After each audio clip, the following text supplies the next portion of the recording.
Champions লিগের স্বপ্ন ভেঙে, লা লিগার স্বপ্ন ভেঙে, শেষে কোপা দেল রে হেরে সে স্বপ্নটাও ভেঙে গেল রিয়াল মাদ্রিদের। ট্রেবল লস্ট, তিনবার হারলো in a single season against Barcelona. But এই ফার্স্ট টাইম আমি বলবো মাদ্রিদ তাদের বেস্ট খেলাটা দেখিয়েছে। হ্যাঁ, এটা ঠিক, ফার্স্ট হাফে রিয়াল খুবই খারাপ ছিল। No chemistry in midfield, 0 shots on target, referee নিয়ে সমস্যা, প্রবলেম, নো অ্যাটাকার্স, অনলি 2টো অ্যাটাক করেছিল পুরো ফার্স্ট হাফে। But after first half, oh my God, Real Madrid পুরো ডমিনেট করেছে, একেবারে কুকুরের মতো প্রেস করেছে, কাউকে স্পেস দিচ্ছে না। আর এটাই হওয়ার কথা ছিল, বিকজ তারা জানে they have nothing to lose, তাদের আর হারানোর কিছু নেই, তাই সবটা দিয়ে দিয়েছে। আর বেলিংগাম, উফ, কি খেলেছে ভাই! মাদ্রিদ যে কটা অ্যাট্যাক করতে পেরেছে প্রত্যেকটা পাসে ইনভলভমেন্ট বেলিংগামে ছিল। Of the ball, on the ball, Bellingham কোথায় খেলেনি? সব জায়গায় খেলেছে প্লেয়ারটা। সিঙ্গেল হ্যান্ডলি মাদ্রিদের মিডফিল্ডের দায়িত্ব নিয়েছে। ইভেন আমরা পেড্রি ভার্সেস বেলিংগামেরও একটা সিন দেখতে পেয়েছি, যেখানে বেলিংগাম কিভাবে একা বেরিয়ে গেল। But the problem is finishing করার কেউ ছিল না মাদ্রিদে। Vinicius individually skills or finishing সত্যি বেশ পুর হয়ে গেছে। But off the ball, pressing, shots on target top notch, যেটা এমবাপে করতে পারেনি। Of course he scores his first free kick against Barcelona, but প্রেসিংয়ের দিক দিয়ে অফ দ্য বল সেরকম ভালো করেনি। After Vinicius substitution we know how important Vini ওয়াজ।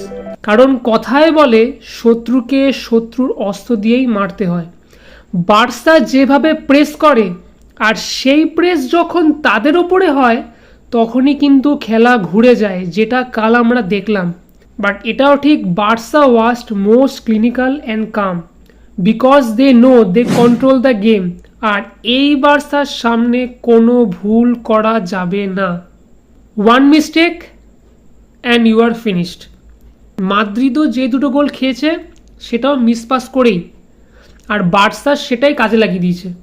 হ্যাঁ, কিন্তু এটাও মানতে হবে ওভারঅল বার্সা পুরো গেমে বেটার টিম ছিল, রিয়াল মাদ্রিদ মুভমেন্টসে বেটার ছিল। বার্সা কিন্তু খুব একটা এফোর্টস দেয়নি, কারণ কজ দে আর মোর ক্লিনিক্যাল। 2টো চান্স পেলে 2টোই গোলে, 2টোই অ্যাট্যাক। বিউটিফুল কেমিস্ট্রি বার্সার, পেড্রির গোল বলি, অর ফারান গোল বলি, আর কোন্ডে তো আছেই।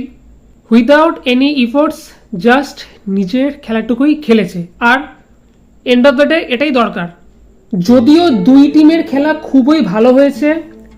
After Real second goal, Hansi ফ্লিককেও দেখি বেশ একটু টেনসড হয়ে গেছিল।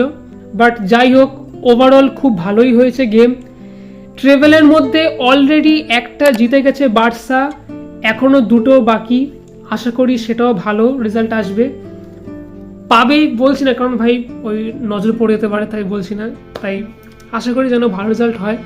আর পুরো গেমে ওভারঅল রেফারি নিয়েও কিছু প্রবলেম ছিল, কিছু ভুল ডিসিশন ছিল, সেটা আমি মানছি।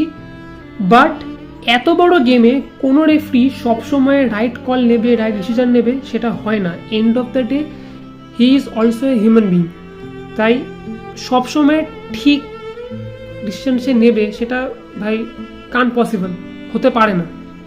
তাই বেশি ভেবে লাভ নেই। তোমরা বলো তোমাদের ম্যাচ কেমন লেগেছিল, কতটা খুশি তোমরা? আর এখন বার্সা যেভাবে খেলছে, সামনেই ইন্টার মিলানের আগেনস্টে খেলা আছে, এরকম খেললে কি ইন্টার মিলানের ঘরে জিততে পারবে? Do not opinion comments, and also don't forget to subscribe.